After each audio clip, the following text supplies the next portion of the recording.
Hoje a gente vai conversar sobre Memória do Subsolo do Dostoiévski. Como assim? Não é Dona Benedita? Já começa adiantando que sim, é Dona Benedita. Estamos lendo os contos do Machado de Assis nessa jornada de ler histórias para entender a nossa história, não é mesmo? E Memória do Subsolo já adiantando então, né? Porque hoje a gente vai falar... Lembra quando a gente conversou de Memória do Subsolo? Eu nunca lembrei tanto de um livro lendo outra história, né? Sempre eu tô lembrando, mas essa... Então, impasses de identidade. Já pararam pra pensar? Impasses de identidade, o que é isso? Muitas vezes a gente se pega pensando que, poxa, por que sempre eu tô fazendo a mesma coisa e aquela coisa não me faz bem? Agora, o negócio fica um pouco mais apertado quando a gente quer uma coisa, quer outra, mas não dá, são incompatíveis. Ou a gente quer uma coisa, mas a gente faz outra coisa diferente do que a gente quer. Ou a gente pensa que quer algo, mas a gente, na verdade, não quer. Uma vez eu vi uma pessoa falar assim: eu quero querer isso. Machado de Assis, como a gente tá nos conhecendo por meio do Machado de Assis, ele realmente, ele compreende a alma humana, porque Dona Benedita é essa pessoa. Ele começa o conto falando, né, vamos fazer um retrato de Dona Benedita. E quem é Dona Benedita? Dona Benedita é essa pessoa com características de coisas que são e que não são ao mesmo tempo. A coisa mais árdua do mundo, depois do ofício de governar, seria dizer a idade exata de Dona Benedita. Uns davam-lhe 40 anos, outros 45, alguns 36. Mas se alguma coisa admira é que houvesse suposições neste negócio, quando bastava interrogá-la para saber a verdade verdadeira. Dona Benedita fez 42 anos no domingo 19 de setembro de 1869. Se tem uma coisa que a gente vai encontrar lendo o conto Dona Benedita de Machado de Assis, é contradições. Dona Benedita vai representar a mulher da sociedade do Rio de Janeiro do século XIX, né? Uma mulher que tá ali recebendo alguns amigos, tem a sua filha, tem um filho também que por sinal nem é mencionado no conto. Ela é mãe de Eulália, né? A filha dela, que ela tem um desejo que se case com um rapaz chamado Leandrinho, filho de uma senhora chamada Maria dos Anjos, né? Essa Maria dos Anjos, assim, se mostrando um pouco ambiciosa para o casamento do filho. E a gente vai mergulhar nos devaneios de Dona Benedita, nas desilusões, porque Dona Benedita, a gente já no começo do conto vai saber que o marido abandonou, foi para um outro estado e ela vive aí esse dilema como uma mulher sozinha, né? Nesse encontro assim inicial, a gente já vai perceber também que Eulália, a filha dela, não deseja fazer esse casamento, ela já está interessada em outro rapaz. Então, o desenrolar desse conto assim, diversas formas a gente se desvelar de Dona Benedita. Temos aí algumas oposições, por exemplo, da diferença dela, essa mulher que vai tentar esse casamento da filha com esse rapaz, e ao mesmo tempo uma mulher que vive em muitas dores e incoerências. E perceber logo no começo do conto que a gente vai ter um retrato de Dona Benedita, já faz assim, eu já fiquei pensando assim, será que retrato? A gente consegue ter um retrato de nós mesmos? Se a gente já tá mudando, né? Talvez só a tatuagem se mantenha constante o tempo todo.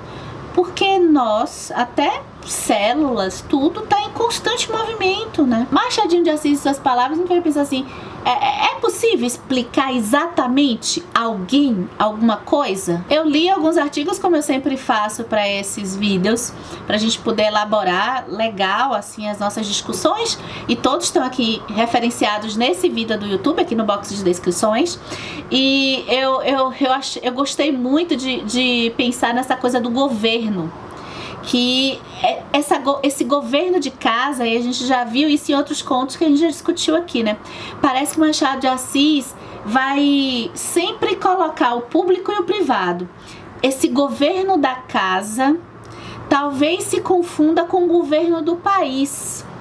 Incoerente também. Até na linguagem, para definir Dona Benedita, pensar assim, a linguagem da política, a linguagem de algumas leis, é uma linguagem clara?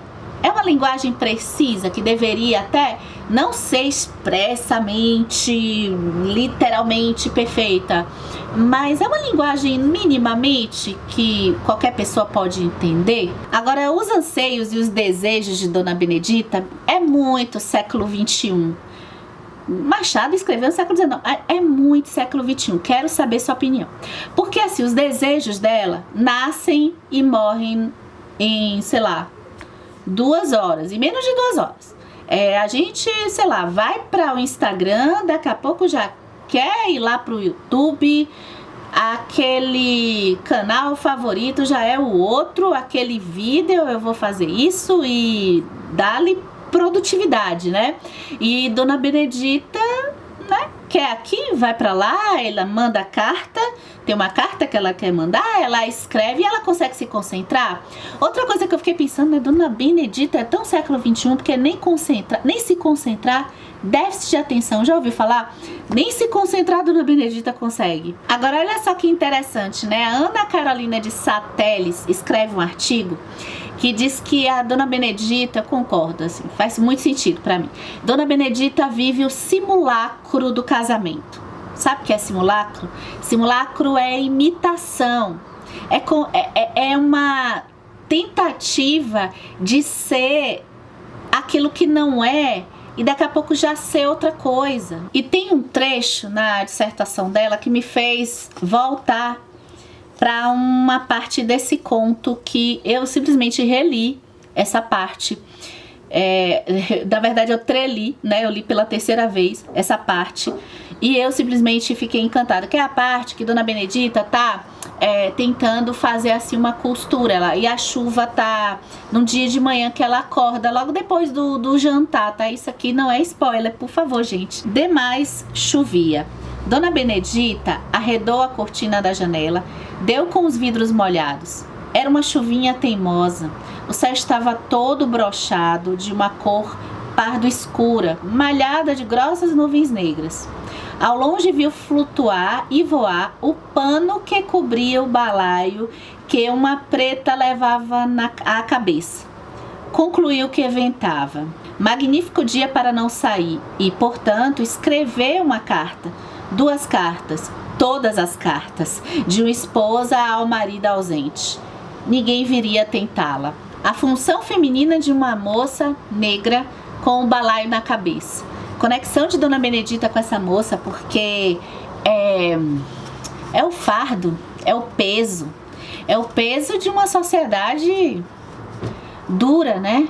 O peso desse simulacro do casamento, o peso de uma vida que sem escolhas, ou até com várias escolhas. Mas o que adianta ter várias escolhas se Dona Benedita não sabe o que ela vai escolher? Diferente da filha dela, Eulália, né? E o contraponto mãe e filha são bem interessantes. Mas assim, antes da gente falar da Eulália, volta nesse trecho, se você leu, porque, gente, é o vazio do cesto, é a dificuldade de concentração, é o vazio de dentro de Dona Benedita, é a chuva teimosa, né? Que talvez a teimosia, fazer uma analogia, a teimosia, se a casa e o governo, né? Temos aí uma analogia, a teimosia de um regime, né? De um governo que na época ainda era escravocrata, né? E outro ponto forte do conto é essa contradição aí de Dona Benedita com Eulália, porque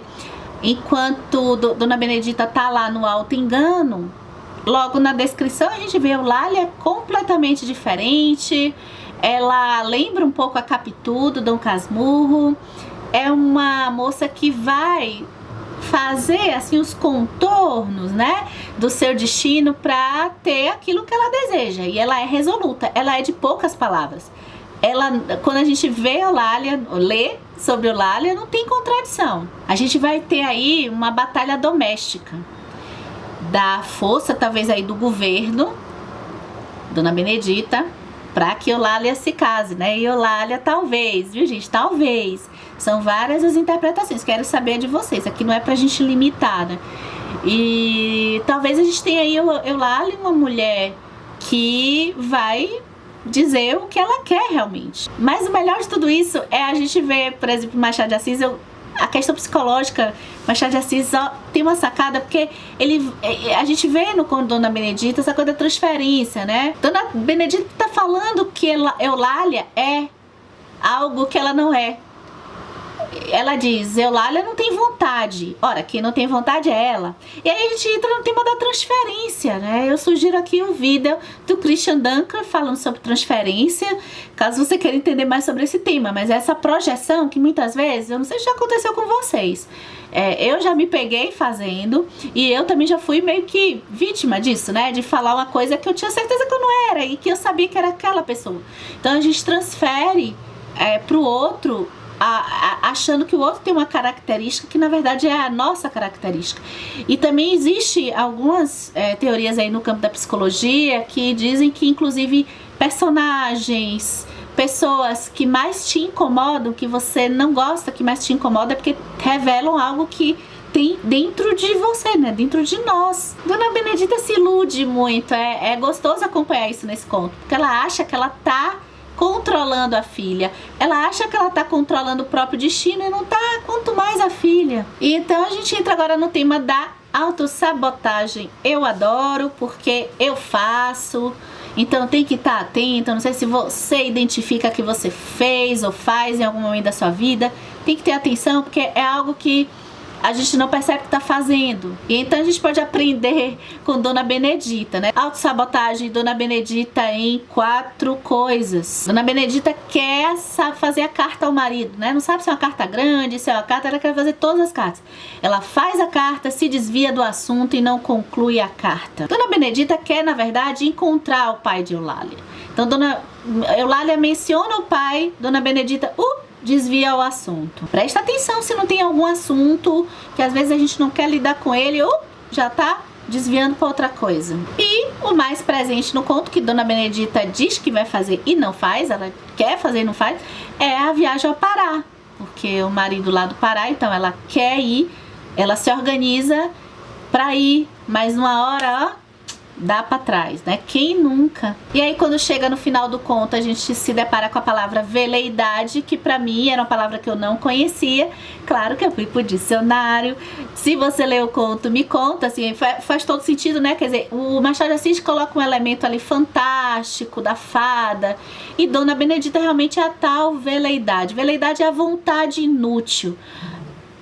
Não adianta você ter a vontade se você não tem essa decisão de fazer aquilo que você quer. Se você identifica aquilo que você quer e você faz. Porque muitas vezes a veleidade faz esse time, a gente perder esse time. Porque às vezes aquela coisa que é para ser feita, que você deseja fazer, não é feito, o tempo pode passar e aquilo não ser mais possível, não ser mais assim até coerente ser feito. Que é a que vai acontecer com o marido dela, a visita do marido, que ela quer tanto fazer. Depois, será que vai ter o mesmo sentido? Será que né? Será que vai ser possível? Né? Quem lê o conto sabe.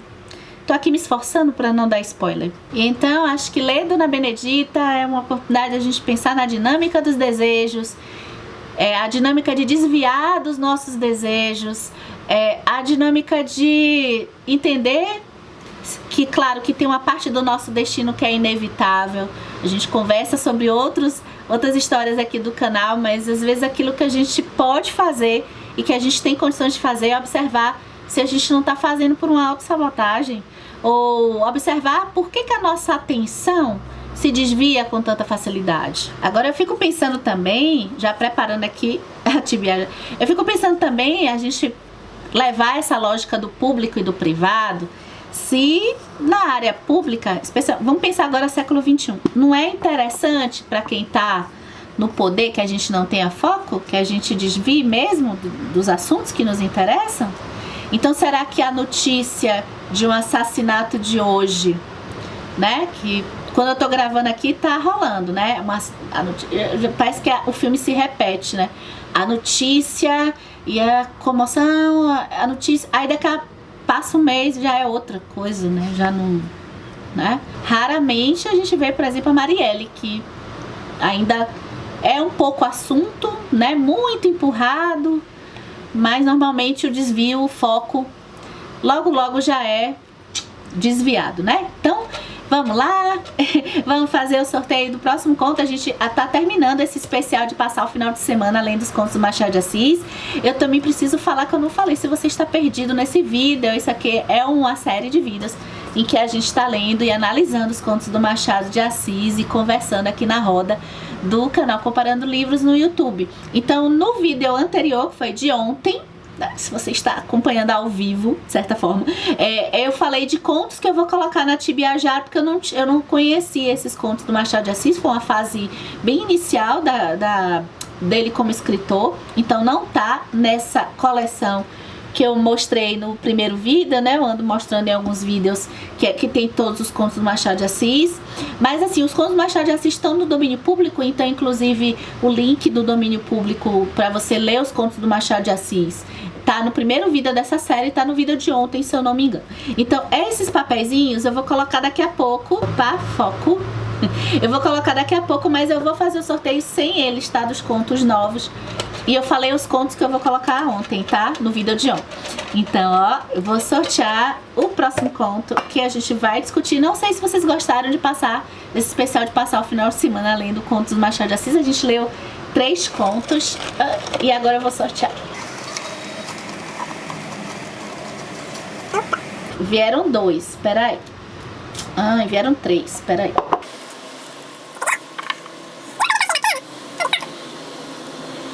E uma coisa que eu achei bacana é que os contos tiveram um certo diálogo, né? A gente foi contar Alexandrino, Confissões de uma Viúva Moça e Dona Benedita, Primas de Sapucaia. Ai, gente, eu não sei se vocês viram, mas eu me esforcei, tá? Porque o foco dessa câmera hoje... Então, Primas de Sapucaia, não faço ideia, não sei como vai ser, se esse conto não é famoso, assim, não conheço, me contem. E é isso, até o próximo vídeo.